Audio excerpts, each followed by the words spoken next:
Food bloggers, hi, how are you today? Thank you so much for tuning in to the Eat Blog Talk podcast. This is the place for food bloggers to get information and inspiration to accelerate your blog's growth and ultimately help you to achieve your freedom, whether that's financial, personal, or professional. I'm Megan Porta, and I've been a food blogger for over 12 years. I understand how isolating food blogging can be at times. I'm on a mission to motivate, inspire, and most importantly, let each and every food blogger, including you, know that you are heard and supported.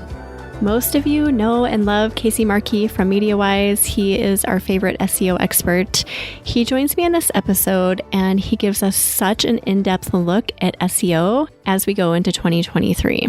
The information he delivers in this episode has a little bit of a different spin than previous episodes. It's more big picture. It paints a picture about what we should be thinking about as we create our content in 2023. Enjoy the episode. I know you're going to love it. This episode is number 372, and it is sponsored by RankIQ. Hey, awesome food bloggers. Before we dig into this episode, I have a really quick favor to ask you. Go to your favorite podcast player, go to Eat Blog Talk, scroll down to the bottom where you see the ratings and review section. Leave Eat Blog Talk a 5-star rating if you love this podcast and leave a great review. This will only benefit this podcast. It adds value, and I so very much appreciate your efforts with this. Thank you so much for doing this. Okay, now on to the episode. Speaker, writer, and trainer Markee is the founder of digital consultancy company Media Wyse. He is a well-known SEO professional with 20 plus years of experience. Casey has trained SEO teams on 5 different continents. He has spoken at over 100 conferences, and he has worked with thousands of bloggers in the food, lifestyle, and travel niches. He also collects comic books, enjoys watching trashy reality television with his wife Tifany, and he believes bacon should be its own food group.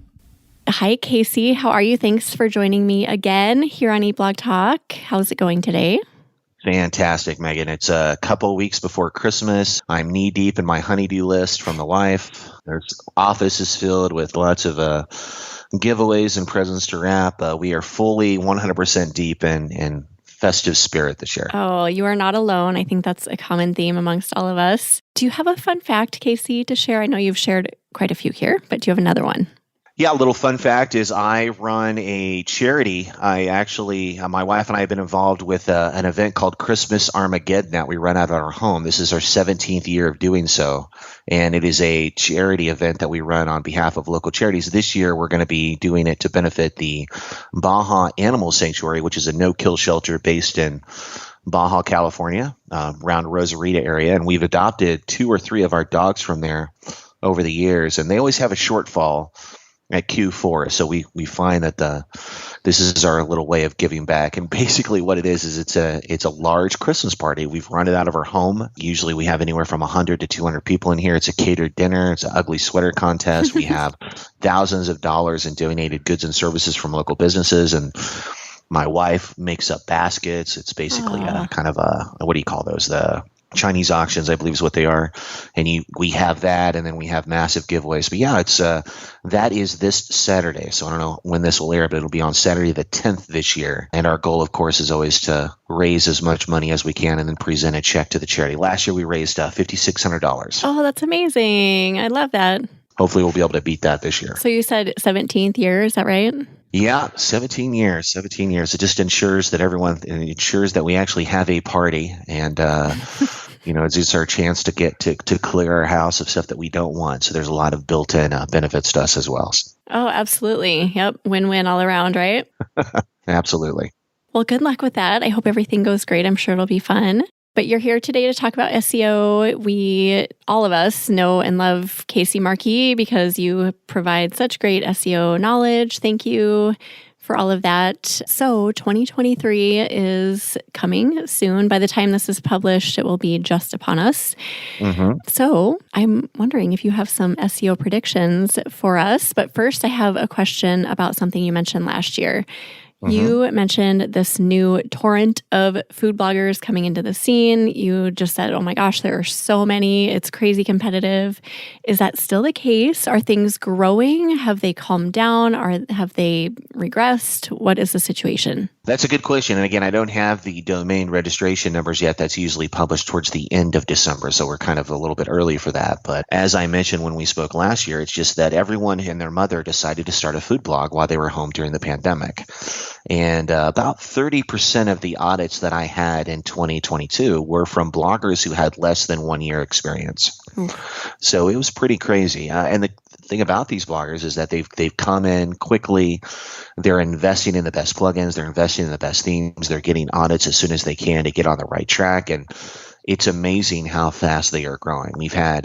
I've got multiple examples of bloggers who literally have not been blogging for more than a year or 2 years, and they're able to make this a full-time income. It's very impressive. Sometimes that's discouraging. Yeah. Some of the older bloggers that I visit with, I'm like, oh gosh, what is going on? I'm like, well, they don't have a lot of the baggage that you have, and they're able to kind of pivot very quickly in the initial process to get things moving. But yeah, I've still seen that. I don't know if that trend is going to carry over into 2023. We know that regardless of what all the doom and gloom has been, the job market is great. Anyone who wants a job can basically get one these days.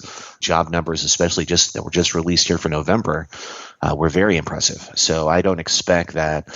A lot of people who are losing their jobs are either pivoting to something else, or again, there's always the chance that they're just taking a little time off and maybe deciding to change career paths, and blogging is still a viable opportunity. Are you saying that I have baggage, Casey? Is that what you're saying? Yeah. My wife would say that I have all the baggage in marriage, but yeah, it's very common. A lot of bloggers have a lot of content that they just forgot about.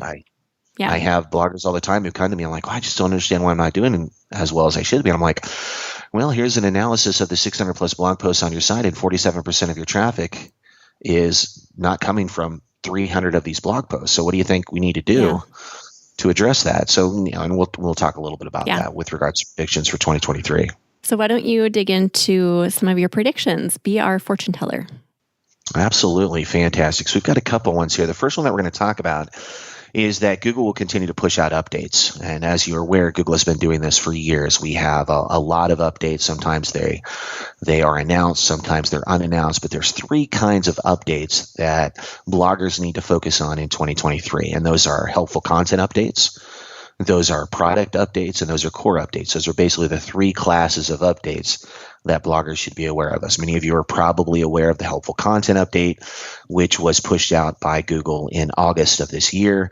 The helpful content update introduced a new site-wide classifier, which Google is using to detect content written primarily for search engines. And that's content that maybe you've written because you think it'll rank, not necessarily because you're fulfilling a need of your users or filling in content gaps on your site.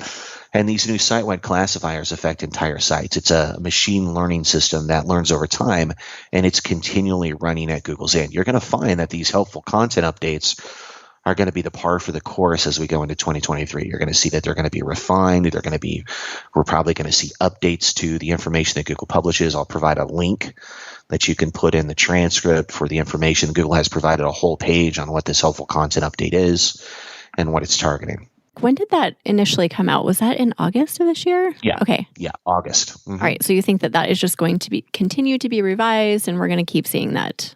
Absolutely, because it's a learning system algorithm. So Google has to continually rerun it.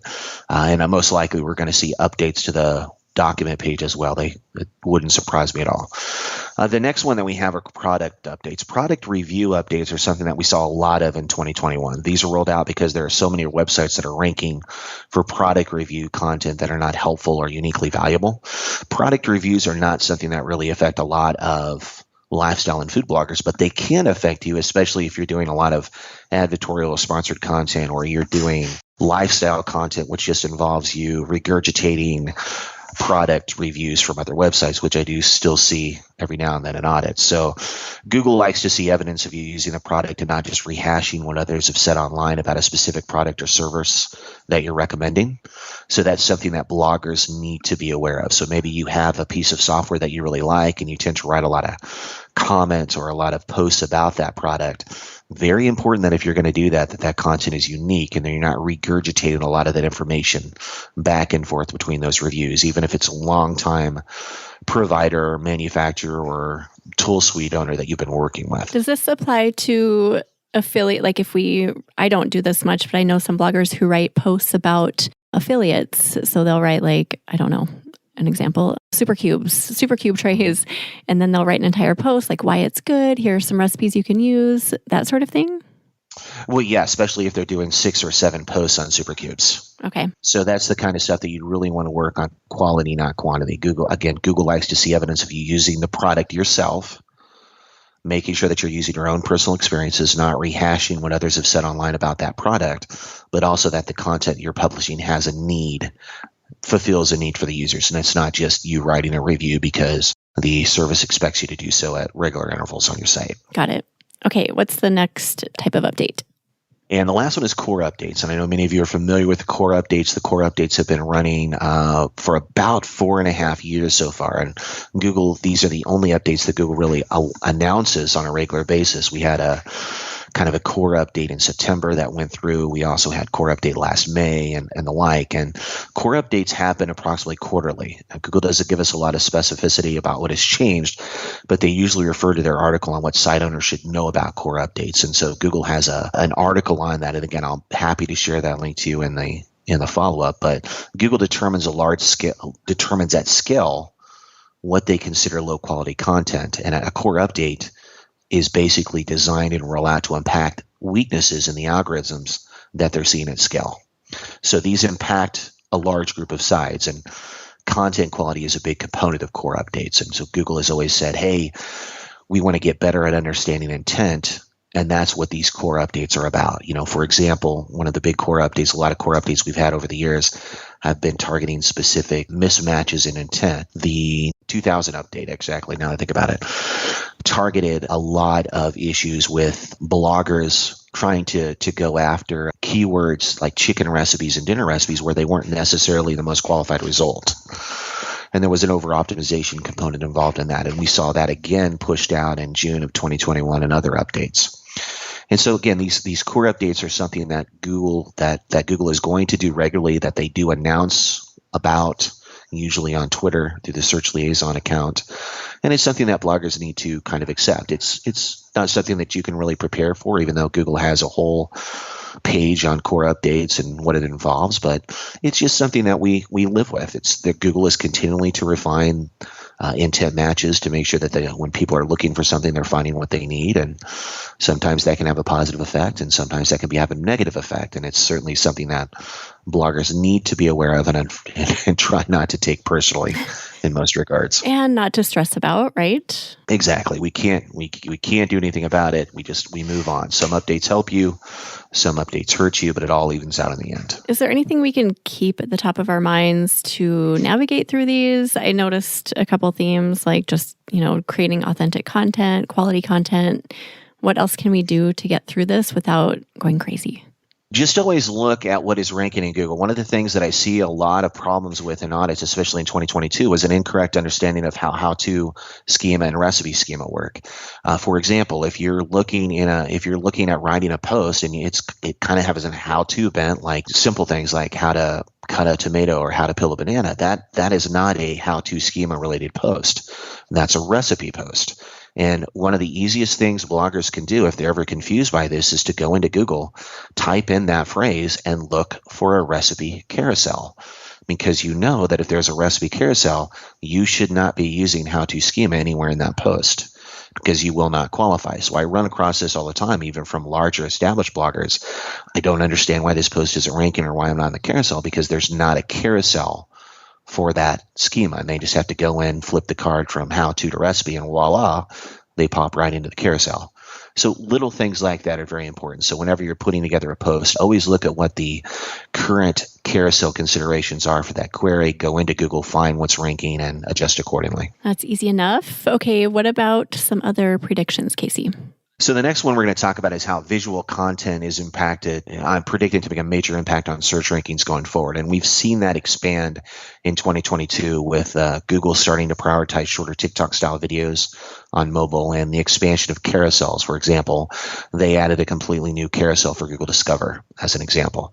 Now, image search is still a big deal, and it's very important that bloggers all over the place optimize their photos correctly. And I'll go ahead and paste over a link to our Top Hat Rank webinar on image optimization, and then, of course, the Google information on how to optimize correctly for images. But this is something that I still see a lot of. Video has always been confusing to bloggers. Video is not a ranking factor. It has never been a ranking factor, but video is something that can increase visibility in the search results. The problem is the type of video and the type of visual content you're doing. One of the things that really caused a lot of consternation in 2022 was that Google basically expanded image search and video search, but they put it on their completely own tab. So, for example, if someone is searching for a recipe video, especially on mobile, you're not necessarily going to see any of the recipe videos right on your mobile screen. You're going to have to go up and choose the tab that says videos. Do you know how many people don't choose the videos tab? The vast majority of people. So concentrating a lot on that may not be the best use of your time. If you have the ability to add video to your top performing recipes, great. You certainly want to do that, but video, for example, is not going to miraculously take you to the next step. But what Google is working on is prioritizing these shorter TikTok style videos on mobile and carousels, and we've been seeing some limited success in bloggers uploading their regular videos to the recipe card and then putting a shorter, more optimized TikTok style video in the post. And they've been playing around with that to limited effect. And we'll see how that goes. Now, it's very possible that Google changes or updates video schema guidelines in 2023 to more prioritize that, since we know that TikTok and Facebook and Instagram are still going that route. But honestly, in regards to video, Google is a little slow in best practices, so we'll just have to wait and see. But visual content is, of course, projected to be a bigger focus in 2023. It always is. And it's just something to keep on your radar. So not a ranking factor, but definitely not a ranking factor. But definitely have it at the top of your mind when creating new content. Absolutely. And do you find that the more curated, highly curated videos are kind of not as important anymore? I feel like that's the trend that I've been hearing. Just that TikTok style that's more real and raw is seeming to be trending. Do you agree with that? I would say that seems to be stickier for users who are trying to get people to actually click over and watch the whole video or expand their cross-video offerings. They watch one video, get hooked, and find other videos on the site. It's hard to say. The hands and pans videos are still very popular. I see those all the time. I don't think that those need to go away. There is something to be said about the more general, more relaxed, I'm in the kitchen here, watch me make this, and then they change video angles and all of that. I think that there's something to be said about that. But I have a 19-year-old daughter who's in her first year of culinary school, and she is watching videos and TikToks and stuff all the day when she's in the kitchen. But as God is my witness, she does not like to stop and start these videos. She'll watch them initially the first time, and then she'll pull up the recipe, and then she'll just flip through the process shots, which is why it's never a one or the other situation with bloggers. We always want to focus on both of those to have a fully enhanced visual experience for a recipe post. This is a little bit of a sideline question, but it relates to videos.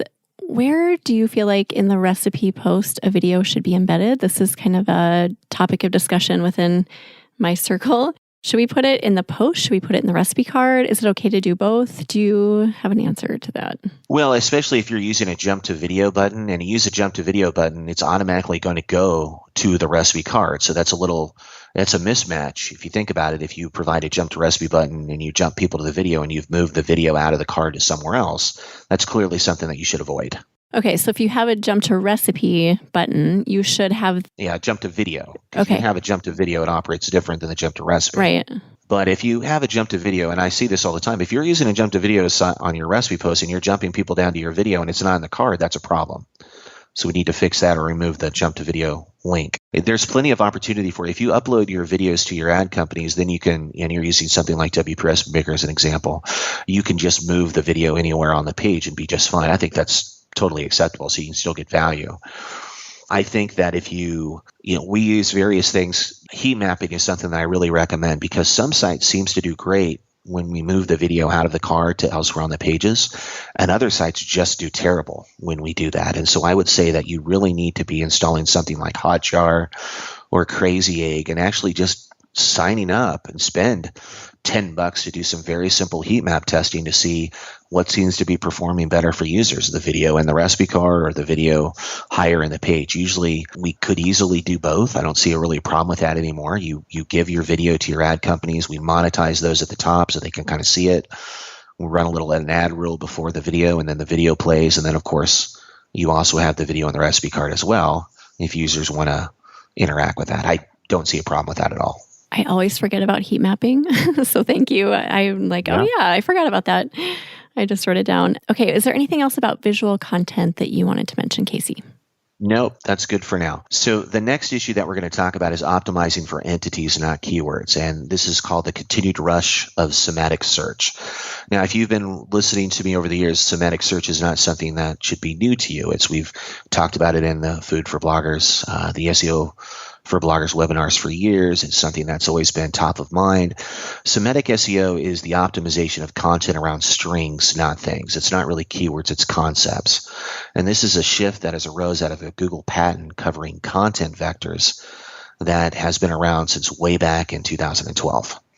And for those of you on the call who are aware of you've always been using keyword research, well, keyword research is really kind of the kindergarten of semantic search. It's kind of the entry point, but Google doesn't really use keywords like they did 10 years ago. And instead, they've kind of fully embraced what's called the knowledge graph, which again has been around since about 2011, 2012. And to kind of put it in simpler terms, semantic SEO is all about understanding the different intents around similar words and concepts. So I think, Megan, we've talked about the fact that my wife and my daughter are equestrians, so we have a lot of horses. I always make a joke that every time I make a mistake in our marriage, I have to buy a horse. So we have a lot of horses, but we really don't have that many horses. They're smart. They're all bay horses, and they're all the same color, so they keep moving them around. I never have any idea how many horses we have. But and for our purposes today, we'll use that as an example. The word horse has many different meanings in a lot of different contexts. Horse is an animal for an equestrian. It's a working tool for a carpenter, and it's a piece of sports equipment for a gymnast. Well, it's the same thing with various other keywords that go into your content. And how we do, and what Google has done is they've trained their algorithms over the year to understand the difference in intent based around these keyword phrases. And that's why entities are so important when we put together a recipe post. We want to understand all the different entities that go about into a post for, say, banana cream pie. Like if someone puts together a top post for banana cream pie, and I think my client, Chef Dennis of Ask Chef Dennis, I think he has one of the top, if not the top, banana cream pie recipe in the world. And if you were to go and take a look at that post, there's various entities that you could pull out of that post that he references in his H2s that make it clear what people are looking for when they're looking at this, putting together a post for banana cream pie. And that's what this is. It's just understanding how Google is using keywords to refine and present entities. And so when you hear things like BERT, which was an algorithm that Google has used to identify which keywords and queries are important, then Google has what's called RankBrain, and RankBrain helps Google understand which concepts are represented by those keywords. Then Google uses what's called neural matching, which helps Google find pages that cover those topics well. And then finally, Google uses what's called passage ranking, and that helps Google find sections of pages that are relevant to those concepts. So, for example, if we're trying to optimize for semantic SEO or semantic search, for the home and do-it-yourself niche, this is very important. We'd want to make sure that when we're writing our content, we're putting detailed FAQs and putting together detailed guides and tutorials that make it easier for Google to understand all the various steps involved in the guides and tutorials that we're putting together. And then for the recipe niche, very quickly, this is where, when you've had it on it with me, there's a very specific approach I recommend with recipes. It's something that I've refined over the years. It's something that I've put together based upon the many usertesting.com surveys I've done with tens of thousands of people all over the United States, but it's also based on a very deep understanding of how semantic search works, which I think sets me apart from a lot of other SEOs, in that this isn't stuff that we guess at. Google provides us all the information we need. You just have to understand it. So, for example, for a basic recipe post, we might have substitutions and additions. We might have information on the ingredients. We might have a very select FAQ. Maybe we include produce guides on our site. That is a deep dive into very specific seasonal content we have. And that's the kind of stuff that Google's looking for when we're talking about optimizing for semantic SEO. Food bloggers, I want to take a really quick second here to talk to you about something new that we're starting this summer. I'm super excited about it. I am loving this new movement of food bloggers who are digging into podcasting as a way to add an awesome, unique new layer to their business. I feel so passionately about this topic. Audio is so powerful, and food bloggers digging into audio in the form of podcasting is going to be a huge, successful movement. It will be a way to expand your brand into new areas that you cannot even imagine. There is an entire episode dedicated to this, so go listen to episode number 306 if you haven't already, and I promise you're going to be inspired to dig into audio yourself. As a way to support this movement, I am creating a group coaching experience starting in June of 2022. If you are interested in joining us, there are a limited number of spots available just because I want to give you all my dedicated attention. Send me an email at megan@eatblogtalk.com if you're interested. I am including an introductory rate. It's a monthly rate. If you want in, you will be locked in at that rate. Send me an email. Tell me you're interested in the group coaching for podcasters. And I can't wait to see you inside, and I can't wait to see how this just totally explodes your business. All right, back to the episode. So making a very thorough post. This is what you've been preaching for years now, right? Like just creating a thorough post that's providing quality information to the reader. Yeah. And I think the confusion is that thorough does not need to be wordy. Thorough does not mean superfluous. Okay, we can write a thorough and a complete post that provides all the information the user needs, but is not 2,000 words long. And I think that's where I think a lot of bloggers get confused. A thorough post, for example, doesn't need to have 4 or 5 shots of the finished dish. A thorough post does not need to have 2 or 3 paragraphs on why this recipe means so much to you, or that it was passed down to your grandmother when you were on a farm during summers in your childhood. You know, there's a place for this, and that's the goal, is understanding that there's a balance between the personality and the information you're putting in your post and the information that Google is looking for to return a fully complete, semantically relevant post that asks and answers the questions of the user. And this is going to just continue being more prominent as the space gets more flooded, right? Like just it's more competitive. There is only the thing about the SERPs, about search engine, about rankings. It is a zero-sum game. There are only so many spots. Okay, for you to win, someone else has to lose. That's how it works. So if you're asking yourself, what can I do to compete against these sites that are ranking above you? You have to beat those sites by writing better content. You have to understand what the intent is of the search. And when we talk about categories of user intent, and this is, again, all coming down to this optimizing for entities, not keywords, there are 4 categories of user intent that bloggers need to be aware of. Those are navigational, informational, transactional, and commercial. Now, for our purposes, very briefly defined, navigational refers to when someone is trying to visit a specific website online. It's fine. Navigational would be, I'm specifically going to my blog and typing in a recipe I want to get to. Information would be those searches are done to find an answer to a specific question or to find information around a certain topic. So if I'm trying to answer a specific question or find information around, okay, how can I, for example, just the other day I was looking at actually cleaning my kegerator, and I wanted to find an informational article giving me the step-by-steps on how to clean my kegerator. And so that was an informational context. Then we have transactional, and this occurs when someone is looking to make an online purchase, which is literally what all of us are doing right now in a mad dash as we head into the Christmas season.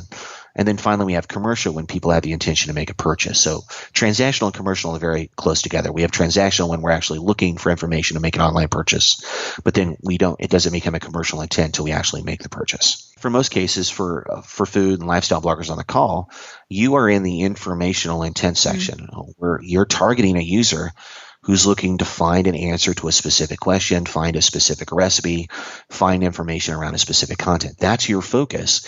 And understanding how semantic SEO works around that intent is really going to help you put your recipes together and really going to help you fulfill the needs of your user as you're putting together your content.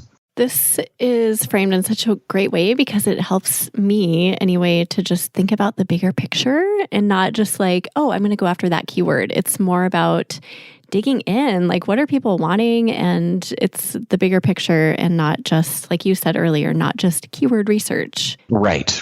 And this is kind of where the topic of topical clusters come into play. You've probably heard that phrase before. And the topical clusters is really kind of the building blocks of semantic SEO. Who is your audience? What questions are they using to find your content, and what content can you provide around this content to meet those needs? Now, the good news is there's plenty of tools out there that concentrate or are built around semantic SEO to allow you to pull out these topical clusters. And I know you've been using, RankBrain does this pretty well, allows you to provide complementary content that you can put around a post. Maybe you've written a post on how to make on chicken dumplings, and now you're writing a post on complementary dishes to make around chicken dumplings or something along those lines. But there are other tools out there that really kind of do this very well. We've got phrase.io, we've got wordlift.io, KeySearch. You've heard me talk about KeySearch. KeySearch has an LSI keywords generator tool you can use. It's pretty good at pulling out related entities around keywords. You've probably heard of Surfer SEO. Market News is another option. These tools all do similar things. They allow you to service the individual topics and semantic keywords by means of a kind of a. And again, I do not want to bore your users with getting into this too much, but there's 3 ways that these tools how these tools operate. They all use 3 specific approaches to pull out these individual topics and semantic keywords. And they use a concept called phrase extraction, which is where they crawl basically a whole document of keywords, a whole document of a corpus of documents, pull out the keywords. And then after this phrase extraction, they have what's called graph analyses. And that's where they take all these keywords, and it doesn't matter which tool you use, so they all do the same thing. They take these keywords and they use graph analysis to find the topics that these keywords share. And then they use NLP, which is natural language processing. They'll run an algorithm against all those found keywords and topics to determine a relevance score. And that's what you're using when you ever go in. You're like asking, oh my God, how do these keyword tools work? There you go. Phrase extraction, graph analyses, and natural language processing, so they can pull this information together for a relevance score. So I can say, okay, if I'm concentrating on a relevance score for this and I want to concentrate on, say, 40 or above, which is, pretty competitive, then here are the options that it gives me.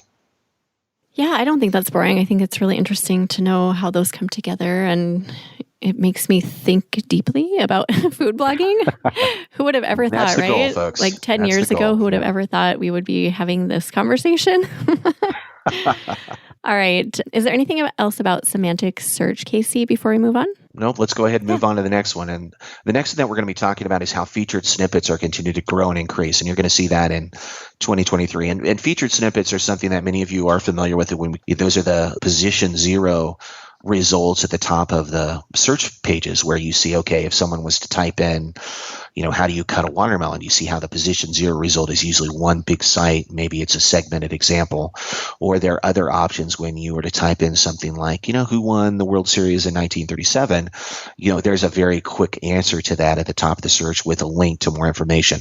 That's what a featured snippet is. And featured snippets can be both generated by structured data, and sometimes they can be just taken structurally off the page by Google. As food and lifestyle bloggers, we absolutely want to continue to target featured snippets because we don't have a choice. There are many instances where we might be doing something that has a clear intent, and even though we think that Google should be showing a recipe post or something instead they decide to pull up a position 0 result instead, which is above everyone else, kind of very quickly answering the question. And the reason they're doing this is because, number one, they're trying to be helpful, but number two, they're trying to keep that traffic on their own website on Google.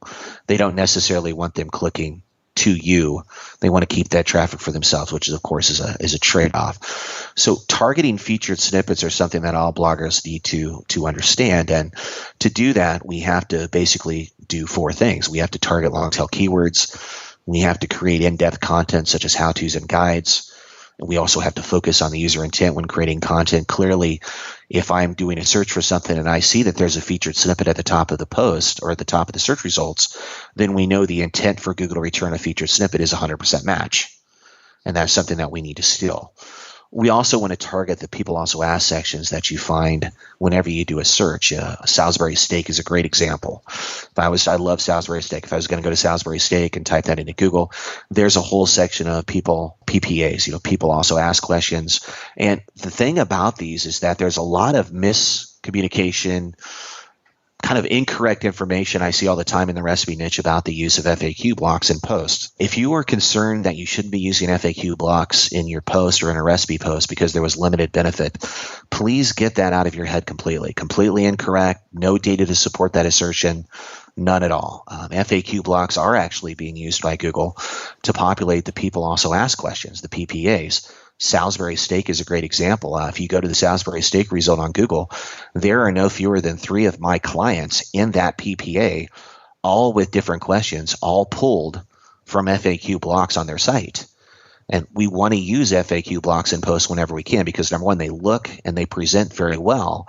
And if you use something like an accordion plugin to close up the FAQs, they present very well on mobile. So if someone wants to expand the FAQ, they just click on the accordion, it pops open, and they're good to go.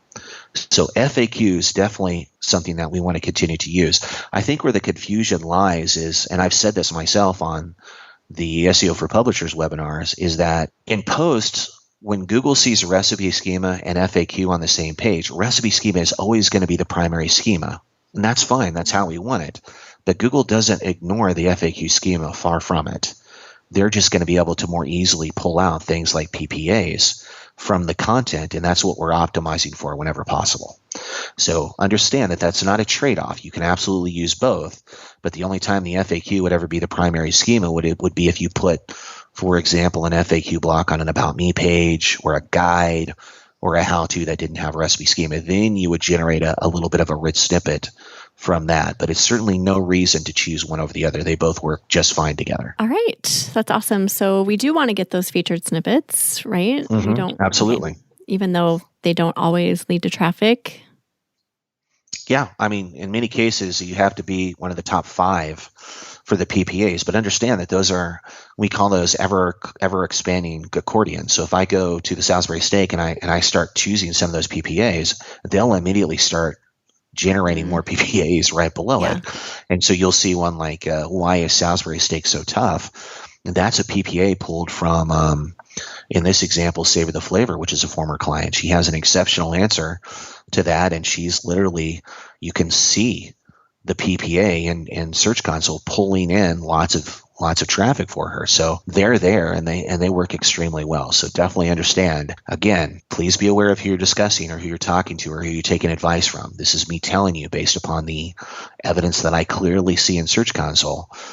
FAQ block, nothing wrong with including that. I think there was some talk also previously about how you could possibly over-optimize with FAQs. Again, not really seeing that because the FAQs, for example, for Salisbury steak, you're talking about Salisbury steak. It's okay to include Salisbury steak in each of those FAQs. It's not a big deal at all. So I don't see any evidence to say that this is bad, and I would certainly place my reputation on it. That's the recommendation I'm giving you today. So take that as you will. Awesome. Thanks, Casey. All right. What's your next prediction? So the next one is we really need to talk about making sure that bloggers are aware of what's EAT? The last one here is EAT signals continue to push Google's definition of quality content. So we really need to understand and have bloggers kind of educate themselves on what EAT is, and talk a little bit about how bloggers can improve their EAT. We'll paste this over at the end of the call today, but I have a webinar that I did on EAT where I interviewed Marie Haynes, who's a well-known SEO whose one of her main focuses is on EAT expertise, authoritativeness, and trustworthiness. And it was years ago, but it's just as relevant today as it was then.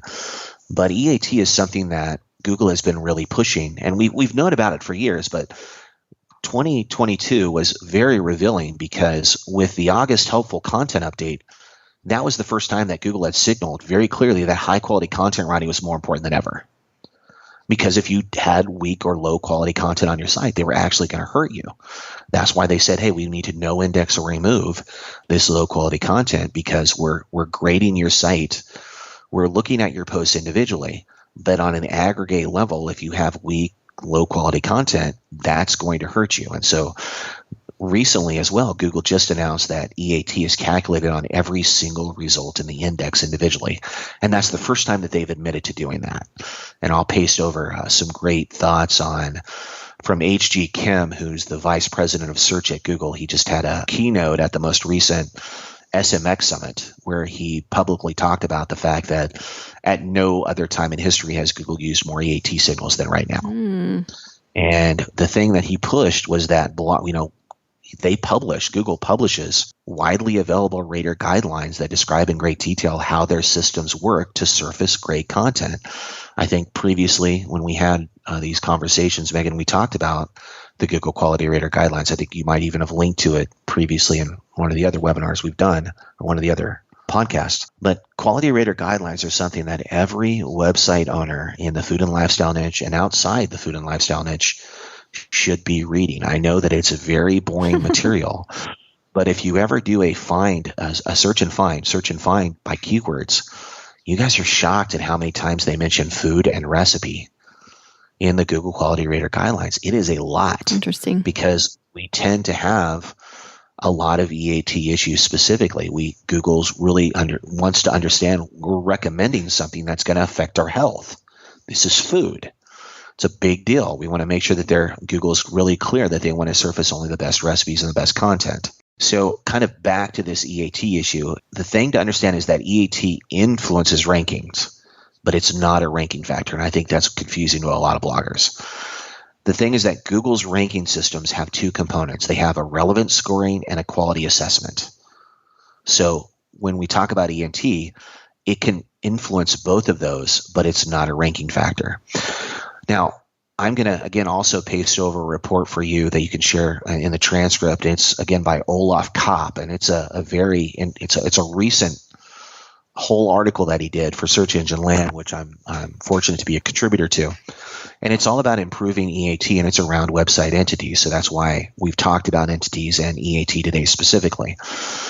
But when we talk about improving EAT, there's some very specific approach, and Olaf goes into several of them. But for our purposes today, we're just going to narrow it down into a couple specific ones. The first one is just common sense. We want to create topic relevant content that allows us to demonstrate our in-depth expertise. So, for example, if I'm writing, as Chef Dennis has done, or any others, if they're writing a post that ranks number one in Google for a very specific process or something like for example, good example would be sous vide cooking. Is that correct? Yeah, Did I mispronounce? Sous vide, yeah, sous vide. So sous vide is something that's a very popular topic in the Markee household because my daughter, the culinary student, is involved in a class right now doing it, and so she's probably going to get a sous vide set for Christmas. That's awesome. So we'll keep that between us. But that's something that the understanding or being able to communicate that involves a lot of very in-depth expertise.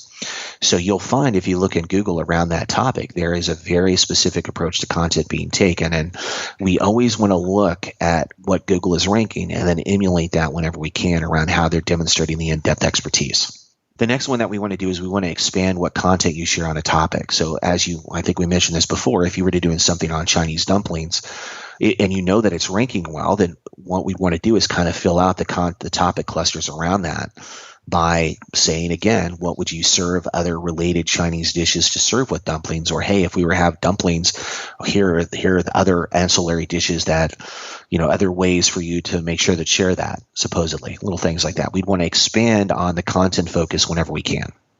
Very simple. Filling out, like you said, content gaps. I think we've talked about that in the past. Yep. Doing that. The next thing that we want to do is we want to collaborate with experts. That's what I'm doing on the podcast here. By us talking together about this information, not only do I get a bump because I'm expressing it in a forum that is related to the niche that I'm working in, but you get a bump because you're basically associating with hopefully a known authority in the topic of SEO. Yes. Hopefully.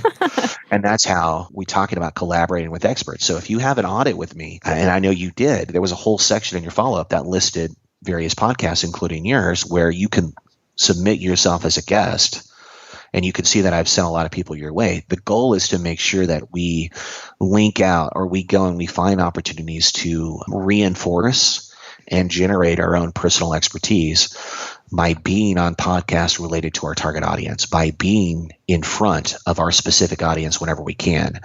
Things like TED Talks, things like attending conferences, things like webinars and whatever. I mean, that's why I do so many podcasts, webinars, speak at conferences all the time.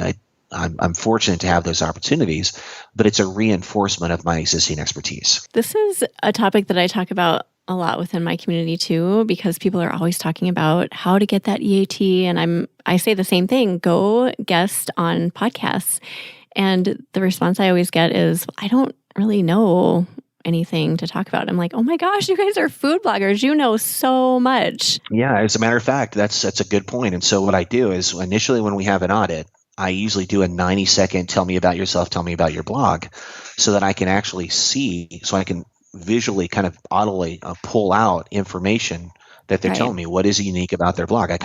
I'm positioning them to understand that at the very beginning of the call, because that's going to be important later. Your goal is to understand that you have a lot of learned experience based upon what you've done right and what you've done wrong as you've managed your blog. That is experience that other people would absolutely be interested in learning from. Agreed. Wouldn't you like to have listened to yourself 3 years ago and not made the mistakes that you did then? This is your opportunity to talk to that younger self based upon your earned experience. Yeah. And that's what we're talking about here when we're talking about collaborating with experts. Everyone has something worthy of saying, regardless of their personal opinion. And that's okay. Some people are just shy, and I try to get them out of their shell when we're talking during the consult or whatever. But yeah, collaborating with experts, very, very important. And there are so many pieces of food blogging that there are so many topics you could dive into.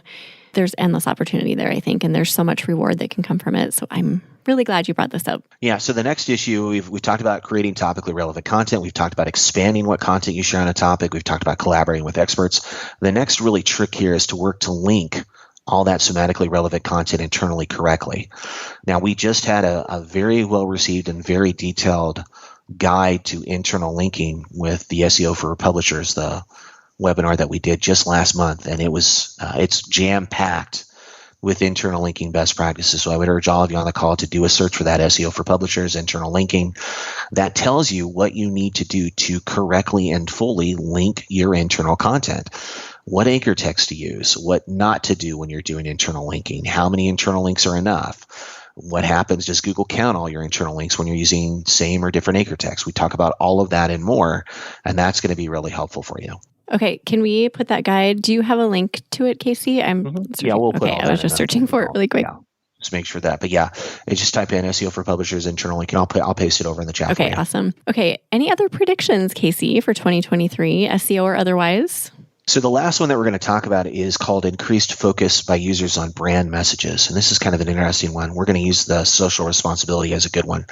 I have been seeing more and more when we're doing these site surveys, we're getting a large percentage of Gen Zers and millennials, because that's making up a growing number of people who are accessing your content online. These groups specifically are increasing looking to only visit sites that share their opinions and attitudes on social responsibility. So this is something that bloggers need to be aware of. And so we want to really focus in 2023 on an increased kind of just an understanding and an awareness of your brand messaging. And so what does that mean? Well, it means that there are some people, and I'm always surprised at the number, that will not even consider visiting a food blog or another blog that doesn't share their same social leanings, whether it's combating climate change, fighting for racial or gender equality, supporting LGBTQ causes, or, for example, rescuing dogs or horses. You want to find the cause your audience is supporting and then consider options on your site or content to lean into that if you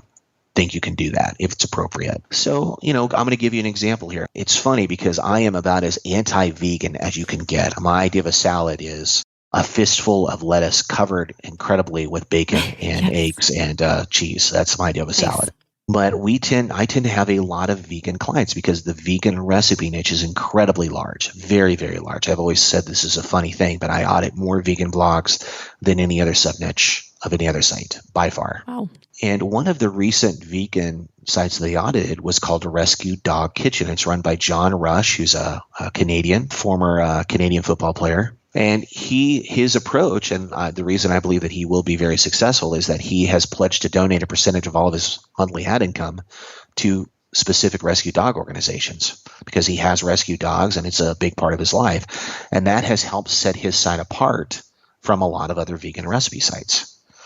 And it's also going to make it a lot easier for him to garner press. It's also going to make it easier for him to garner a strong, supportive audience who share those similar causes and the like.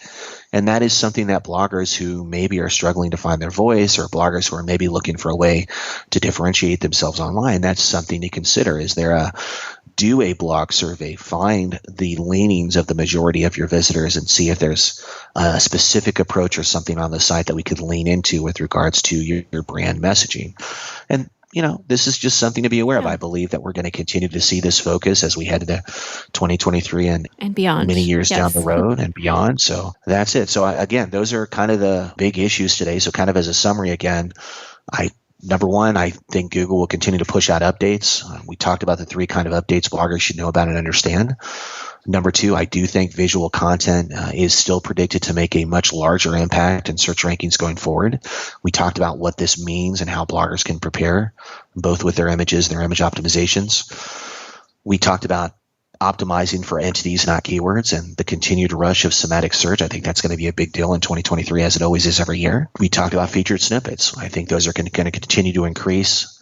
Position 0 is continuing to get more and more competitive. Again, like I said, there's a zero-sum game there. We're either number 1 and we're not ranking, or we're either on the first 2 rows of the carousel or we're invisible. For someone to win, someone has to lose. So it's something to be aware of. And then finally, we talked about, these kind of EAT signals continuing to push Google's definition of content. How do bloggers improve EAT signals? And then finally, of course, we just talked about the, increased focus by users on brand messages. And maybe it's a big deal, maybe it's not. It's certainly a trend I'm seeing.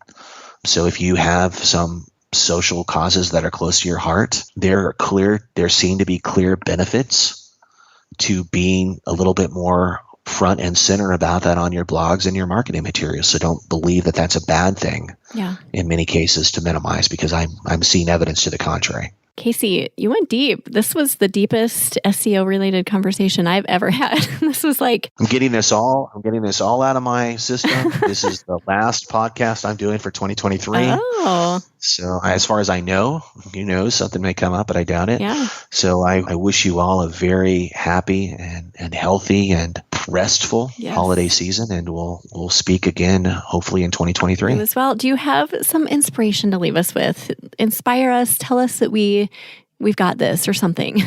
Yeah, absolutely. If you're listening to this call, that means that you're listening to a lot of other resources and that you're continuing to looking to improve yourself. That's the best thing that we can do. I know that Bjork and Lindsay over at Food Blogger Pro and with Pinch of Young, they always have that nice phrase about 1% infinity. I know you've heard it. I know a lot of people have repeated that ad nauseum. 1% infinity, very, very important. Our goal is to improve ourselves every day a little bit.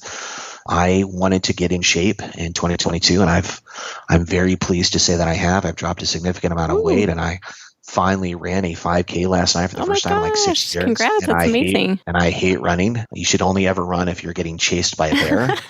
Or 2, something that's really important. That's it. Good for you. That's awesome, Casey. So have goals. Work on those goals, and you guys got this. I wish you much, much success as you head into the new year. All right, Casey, thank you so much for being here. We'll put together show notes for you and all of that. Where can people reach you if they want to get a hold of you?